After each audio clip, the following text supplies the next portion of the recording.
maybe even older women, as to how to lock down a high value man. You know, you're getting 5,000 plus people watching you, asking these questions. What would be one of the biggest takeaway tips you could give to women in the current dating marketplace to lock down a high value guy? Stop. Because only 10% of you are going to get it. I'm sorry. Look, look. One of the biggest, 20% of you can qualify for it. Maybe 10% of you will land it. And that's really what my show is based on. You can, I don't begrudge you wanting what you want, but are you an 8, 9, and 10?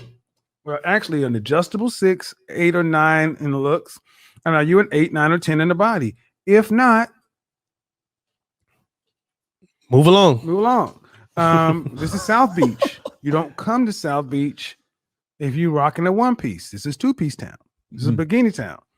So this high value thing has worked because it just says women are hypergamous. They want to consolidate on the highest value man possible, but that may be different. See, that's possible. What's possible for Tina is not possible for Angie, is not possible for Hillary. So now I got women finally asking themselves the question, what does the kind of man that you want from a woman? Putting it back on them for once, huh? Yep. Well, and that's why I'm sitting here and I'm like, and I hear when I first started talking about this same kind of concept that honestly, it's been floating around the sphere a lot, you know.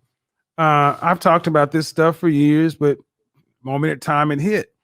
Some of my detractors like, you're so mean, you're so rude, you're so this, you're that.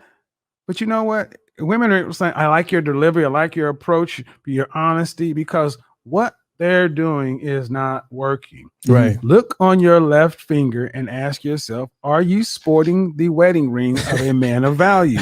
If not, it's not working. Right. And I would tell women, if they want a high value man, understand you have to put a lifestyle plan together for that. You have to really scrutinize yourself inside and out, head to toe. You got to be brutally honest. Then you're going to have to do something most women aren't willing to do.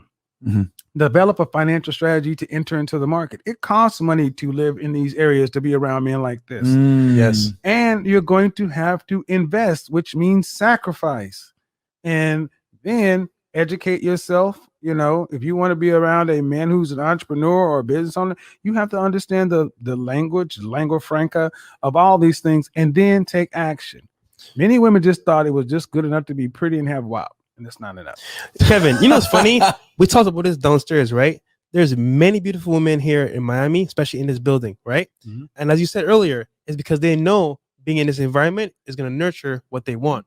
However, they sacrifice a lot to be here. Some flew from Idaho, Texas, you name it, all to come here because one is a thriving, happy community. I want to say the word. And also because they know of affluent guys are in this building and around this area. That's right. And that's the thing. It's like men understand that we have to be competitive. And like I said, one of the biggest things is I don't begrudge women wanting what they want. Are you willing to compete to get it? And I talk to women all the time. And I use my professional sales skills, my probing, my questioning, my ability to reframe, restate. It's all sales.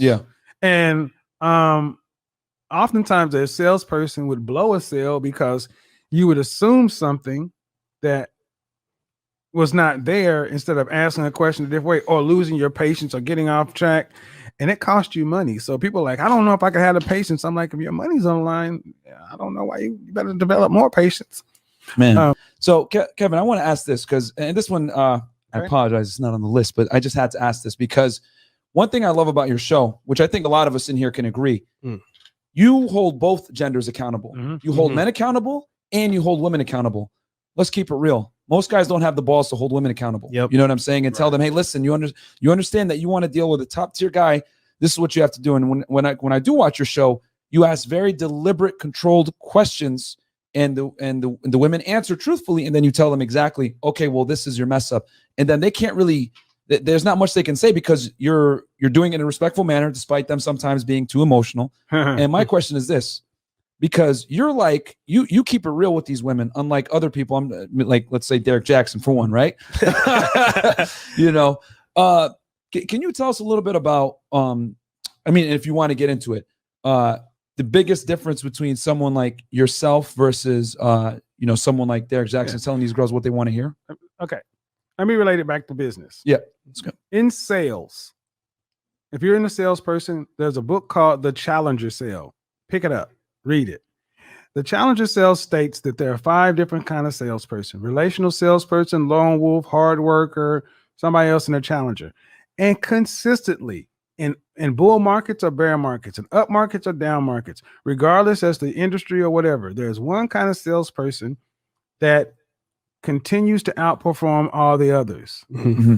And it's called the challenger. The challenger comes into the sales environment above the prospect. Now, let's imagine you guys had a multi-million-dollar business, and I'm trying to sell you guys my advertising. Yeah. Most people are going to come in here and, hey, man, like your jacket. Hey, buddy, what's your so forth? Blah, blah. Hey, let's take you out up to the strip club. I'm going to come in and I'm going to actually sit up higher because I'm going to learn enough about you to consult you and say, I understand last year you lost this deal to your competitor. So it's the consultative sales approach of a challenger, and a challenger salesperson does 3 things in any process. They teach, they tailor, and they take control. So when I'm talking to women, I'm teaching them something that they don't know. Okay. I tailor the message that they can understand it, and I take control. And that's why most women are kind of like receptive to the message, because no one's ever kind of framed it that way, right?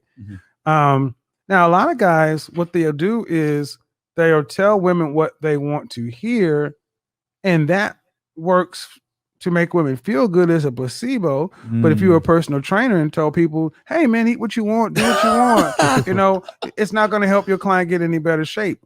And again, women are recognizing after this beer bug, they look to the right, look to the left, there's no man there. They're saying these outcomes are not working. So a guy like myself is saying something different than everybody else and showing the outcomes. My show accidentally has saved marriages. I get emails weekly. You saved my marriage. Women have called into my show saying that I'm a better wife. I'm on my husband's team. My one lady left me flat-footed. She's like, my future generations owe their lives to you. Wow. That's powerful. That's serious. I'm like, huh? And because at the end of the day, it's about outcomes. And when I held my men's event, MIT, I told guys 2 things. Guys, life happens out there and life is about people. Ladies have forgotten that men have a want and a desire in this thing. And that's what a lot of ladies are finally starting to understand. And it's working for them. So strangely enough, it's working.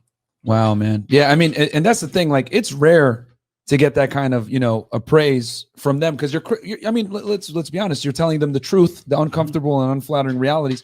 Hey, this is why you're single. You need to do this and do that. But I love how you kind of imply that you use the Socratic method.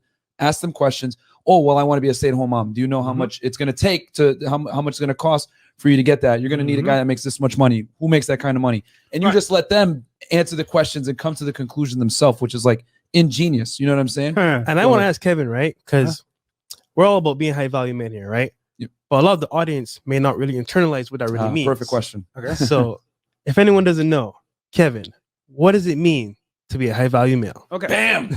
All right. So what I did is, high value is not my concept. It's been around for a long time. What I did is I sat down with some academicians, scholars, anthropologists, sociologists, reading, and I just said, who are the men across time and space, across cultures, across continents, who've always separated themselves from the pack? What are some of the things they shared in common? And then I just applied and tried to make it as simple as possible. Sales, keep it simple, stupid. 1, it starts with income. We all have heard the 3 6s: 6 figures, 6 feet, 6-pack. Yep. Okay, so high value in general starts. I put a number of $10,000 a month because that number, $100,000, has been with us since the 80s, 85 in particular. That's when it popped up. Didn't make it, guys. Don't shoot the messenger. And you need to make that money over a certain length of time. Guys, you know anybody can have a good year. Yep. Anybody, sure. Jeremy Lin had a couple of good games. He's not going to the Hall of Fame. 5 years is the target, but 3 years is when you're in striking distance. Because that each one of these characteristics or criteria lends itself to other aspects of a man as well. Third, high value men must recognize you as their peer or potential peer. Right.